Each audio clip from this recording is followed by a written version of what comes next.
اس میں اللہ نے یہ بھی بتایا یا ایھا الذین آمنوا استعینوا بالصبر والصلاۃ، بہت اہم آیت ہے، ایمان والو صبر اور نماز سے مدد طلب کرو۔ کیا مطلب؟ صبر کہتے ہیں روکنے کو، جب کوئی غم آیا کرے نا تو واویلا نہ بچاؤ، بلکہ صبر کرو، صبر کے جو فضائل ہیں وہ سوچو، اور دوسری نماز میں مشغولیت۔ آپ جتنا نماز پڑھیں گے اللہ کی طرف آپ کی توجہ ہوگی، اتنا زیادہ آپ ریلیکس ہوں گے۔ یہ باقاعدہ مشاہدے پر مبنی ایک حقیقت ہے۔ غموں میں جب انسان اللہ کو یاد کرتا ہے تو ایک عجیب لذت اسے محسوس ہوتی ہے۔ یہی وجہ ہے کہ مسلمانوں میں خودکشی کا ریشو کم ہے، کہ ایسا ہی گناہ گار مسلمان ہو غم کے موقع پر اللہ کو یاد کر ہی لیتا ہے اور اللہ تسلی اسے دے ہی دیتا ہے۔ میں نے بہت سے پریشان لوگوں کو دیکھا ہے کہ پریشانی میں اللہ کی طرف آ جاتے ہیں اور اللہ انہیں توبہ کی توفیق دے دیتا ہے اور ان کی زندگیاں چینج ہو جاتی ہیں۔ اسی میں اللہ نے یہ بھی بتایا کہ دیکھو غم تمہیں آتے رہیں گے، وَلَنَبْلُوَنَّكُمْ بِشَيْءٍ مِّنَ الْخَوْفِ وَالْجُوعِ وَنَقْصٍ مِّنَ الْأَمْوَالِ وَالْأَنفُسِ وَالثَّمَرَاتِ۔ دنیا ہمیشہ ایک جیسی نہیں رہے گی، ہم تمہیں آزماتے رہیں گے خوف کے ذریعے، بھوک کے ذریعے، پیسے کے نقصان کے ذریعے، جانوں کی ہلاکتوں کے ذریعے، تمہاری معیشت تباہ ہوگی، پھلوں کی ہلاکتیں ہوں گی۔ تو آج جو وائرس دنیا میں پھیلا ہوا ہے یہ بھی ایک اس کی مثال ہے۔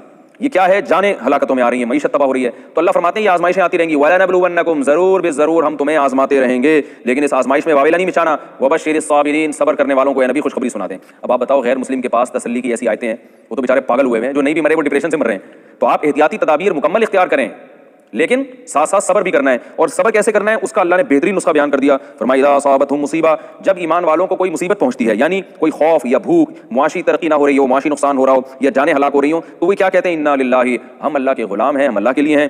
ظاہر ہے جب اللہ کے لیے تو اللہ کو حق ہے جو چاہے کرے ہمارے ساتھ، وانا الیہ راجعون، اور ہم نے لوٹ کر اسی کی طرف جانا ہے۔ کیا مطلب؟ بھائی خوشی میں ہو غم میں ہو جانا تو ادھر ہی ہے، تو اگر ہم غم میں صبر کریں گے جب اس کے پاس جائیں گے تو اس کا ہمیں نعم البدل عطا کرے گا، بدل عطا کرے گا۔ یہ دو چیزیں سوچ کے ان کو تسلی ہو جاتی ہے کہ ایک تو ہم اللہ کے لیے ہی، دیکھیں کافر کیا سمجھتا ہے، وہ اپنے آپ کو اس زمین کا بے لگام بادشاہ سمجھنا شروع کر دیتا ہے، جیسے دنیا کی بڑی بڑی طاقتیں اپنے آپ کو سپر پاور سمجھ بیٹھی تھی، اپنی معاشی ترقی پہ ان کو بڑا ناز تھا کہ ہم ایسے ہیں اور ایسے ہیں۔ ایک چھوٹا سا وائرس، آپ کو پتہ ہے یہ جو کرونا وائرس ہے نا، میں نے اس پہ بڑی تحقیق کی ہے، سائنسدانوں سے بھی کچھ ورک شاپ لی ہے میں نے، کہ یہ بیکٹیریا سے 200 گنا سے بھی زیادہ چھوٹا ہے ایک عام وائرس سے، یعنی ایک عام جرثومے سے کتنا چھوٹا ہے۔ اور آپ اس کی بدماشی دیکھیں، اتنا چھوٹے سے وائرس کم بخت نے امریکہ جیسی سپر پاور کو ہلا کے رکھ دیا ہے۔ کل ہمارے کسی ریلیٹو نے بتایا امریکہ سے کہ 1.5 کروڑ لوگ امریکہ میں بے روزگار ہو گئے ہیں، اور ہمارے ملک پاکستان میں بھی بہت تیزی سے بے روزگاری بڑھ رہی ہے، بڑی بڑی کمپنیوں نے اپنے ملازمین کو نکال دیا، یو اے ای نے بہت ساری کمپنیاں یو اے ای میں بند ہو گئی۔ ہمارے ریلیٹو ابو ظہبی میں بہت اچھی پوسٹ پہ تھے، ان کو لیٹر مل گیا کہ بھائی آپ کو ہم نے فارغ کر دیا ہے۔ تو ایک چھوٹا سا وائرس، تو یہ کیا ہے؟ دنیا میں انسان اپنے آپ کو بے لگام بادشاہ سمجھنا شروع کر دیتا ہے، اکڑ دکھانا شروع کر دیتا ہے، میں یوں میں نے ہواؤں کو مسخر کر دیا، میں نے سمندروں کو مسخر کر لیا، سمندروں کو اپنے تابع بنا لیا۔ تو اللہ نے فرمایا بھائی ہم تمہیں آزماتے رہیں گے اور تمہیں تمہاری اوقات دکھاتے رہیں گے۔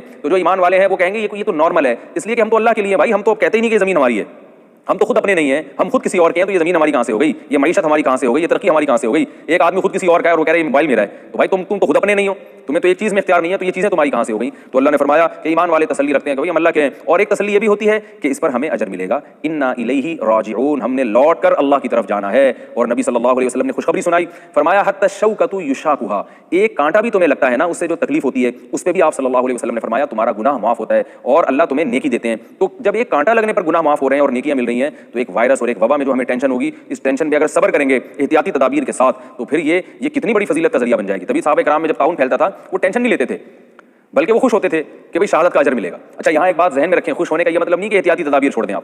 بعض لوگ کیا کرتے ہیں اعتدال کے راستے سے ہٹتے ہیں، کہ وہ خود سے بیمار ہونے کی کوشش کر رہے ہیں، تو ایسی آزمائش جو اللہ کی طرف سے ہو، آپ پوری احتیاطی تدابیر اختیار کر رہے ہو لیکن پھر بھی اللہ کی طرف سے آزمائش آ جائے تو اس آزمائش میں صبر کرنے پر اجر بھی ملتا ہے اور اللہ کی طرف سے صبر کی توفیق بھی ملتی ہے۔ اور ایک آزمائش جو انسان کی اپنی حماقتوں کا نتیجہ ہو تو اس میں علماء کہتے ہیں کہ اکثر اس میں انسان کو صبر کی توفیق بھی نہیں ملتی۔ اور جیسے دیکھیں کوئی اللہ کسی کو مار دے تو موت ہے، لیکن کوئی خود اپنے آپ کو مار دے تو خودکشی ہے۔ ایک ہی عمل ہے لیکن ایک حرام ہے اور ایک اللہ کی طرف سے، اس میں صبر پہ ثواب ملتا ہے۔